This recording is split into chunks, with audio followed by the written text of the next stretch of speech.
As a 10-year-old, as most can admit, I had an overactive imagination.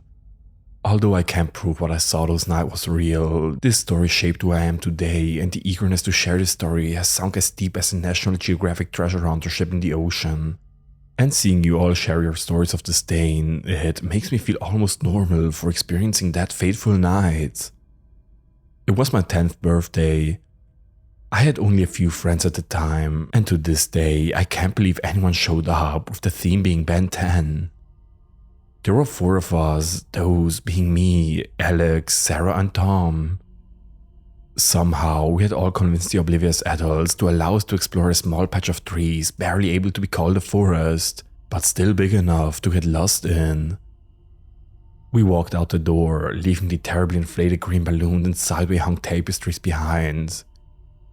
We waved goodbye and headed out behind the house. "What if we see a serial killer?" Sarah called out to the rest of us boys who were so far ahead we could barely hear her. "Oh, don't worry, dear princess, your chivalrous knight will defend you," Tommy called back, making a fake stab motions pretending to fight back monsters or whatever creatures were filling his young mind. "Tommy, you couldn't even fight off Daryl at school a week ago." Me and Alex laughed as we stopped for the rest to catch up. "Hey," Tommy said sheepishly as his arm fell back in place. "He's like 7 feet tall." "Well, I still thought it was brave," Sarah said with a smile as she patted his shoulder, just reaching his place in the field. "Come on, guys," I dragged out as I started walking slowly into the tree lines so the rest could catch up. "They're gonna expect us back soon, and I wanna see something cool." Little did my 10-year-old mind know that I was gonna see something cool at a price though. The woods, even though patchy, were still clogged with trees. Although some stories say that the sounds of the forest fill your ears the moment you step in, I can only remember now that it was eerily quiet that day. We were too busy being kids to feel the dense silence in the air. "Hey, stop that." I swatted at Tommy as he slipped behind me, pretending as if he wasn't just pulling my shoulder length of hair for the past few minutes. "I'm bored," Alex said sluggishly behind us. "Well, is the party behind us really any better?" I asked.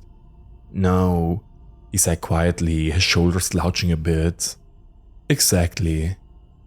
I noticed the 2 boys drifting off the path as Tommy spotted a squirrel, and the adventure began for him and Alex. I was left alone with Sarah. I didn't know her that well, she was Alex's cousin, and we had only spoken a few times during school. "So," she said, taking a few steps to my side, "you get anything cool for your birthday?"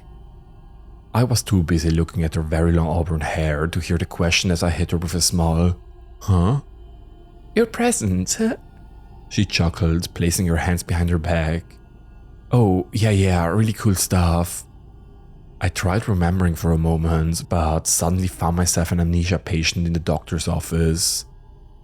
Her tone seemed to die down as she just began to follow me to a small log on which we both sat down. I kicked at the dirt a little and she joined me. It was a nice moment in my mind as I can remember it, my last normal moment. "Mike!" The loud scream ripping through the forest, my name. I looked quickly at the direction it came from and back to Sarah. Her face wide, a look of terror that still rings clear in my head. I could imagine my face looked just as bad as I quickly got up from the log. I started running in the direction it came from. I knew it was Alex and I knew he was in trouble. I lost sight of Sarah and everything became a blur. I got lightheaded and then another scream. This wasn't Alex, and I was lost. "Alex!"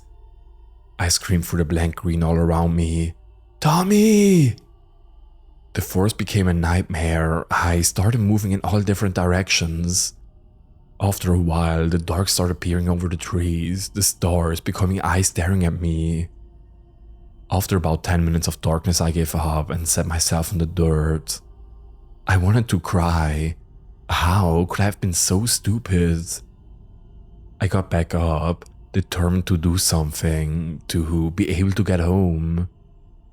I couldn't push the fear away though, and suddenly I became aware of the silence. Minutes went by and there were no birds, there were no squirrels. I couldn't even find a single ant on the rough dirt floor. It was as if something sucked all the life out of the planet. The only thing left, the creature making the screaming noise. I took another step and tripped, a small root catching my feet. That was the last straw. I broke down crying. After about 2 minutes of feeling sorry for myself, I heard something rustling in the bush. My eyes darted around me to the patch of open path right in front of me. "Hello?" I called out into the night and immediately realized how stupid I was. "Hello?" I forgot about the injury as I started scrambling to get up. It was silent again, but I didn't stop to dwell, I just ran. I changed directions almost every 5 minutes, hoping to lose whoever replied. About 10 minutes later, I saw something that made me stop running. It looked like a cave. It might have been about the first grayish-black thing I had seen yet. Almost dark as the night, but very reflective in the moonlight. It had jagged edges and looked as if an adult could only get in through crawling on their knees, almost the perfect size for me. I took a few steps closer to it, a faint whistling sound coming from deep inside. To this day, I don't know why I went inside. I can't tell you what overcame me, what powerful force willed my small feet to move into that dark area. But when I stepped a few feet inside, it wasn't dark. I could see everything, every outline of the cave wall, every rock and stone in the cave. It was as if I became nocturnal. I couldn't comprehend it, but I kept going. I came to a split in the middle of the cave, right and left. I went right. As my footsteps echoed through the small space, I started to creep slowly, afraid something would hear me. It was only a few minutes before the cave widened. I was able to get up on my toes and not touching the ceiling. The elongated cave spread out and I could see something in the distance. It was in a rectangular shape, and even in the bare light of the cave, I could see every edge, every surface, every carved symbol. I stepped closer, a stench rising from the area. I couldn't tell what it was, but it was wretched. I had to plug my nose as I crept closer to the big box. There was nothing in it. I was confused and my mind started running. What was that smell? I looked ahead of me as I was previously oblivious to anything but the box. Then I found the smell. Bodies, so many of them, piled up to the roof of the cave. I couldn't even count all of them. Were my friends in there? Tommy, Sarah, Alex? My feet wouldn't move, I just stared. My eyes wouldn't move, my feet stuck in cement. I saw women, I saw men, I saw children. Hello? I bolted upright, the silence broken, and a maniacal laughter rang through the cave. And as quickly as it came, it was gone. And I was quickly to the edge of the cave. I ran and ran and ran. My feet tore against the soles of my shoes until they were numb. I was cut by so many thorns, it looked as if a knife was taken to every inch of my skin. But nonetheless, I didn't stop running. I just couldn't. And then I was free. The tree line broke and I was back outside, my backyard in my view.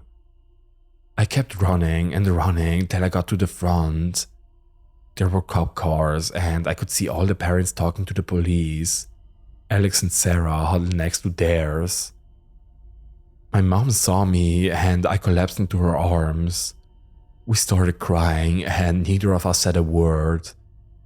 The silence didn't last though. "Tommy!" I heard a woman cry out next to me. "Where's my boy?" Tommy's mom was now screaming frantically as her husband tried to contain her. Both their faces dampened the glow of the moon. "My boy! Tommy!" But Tommy never came home.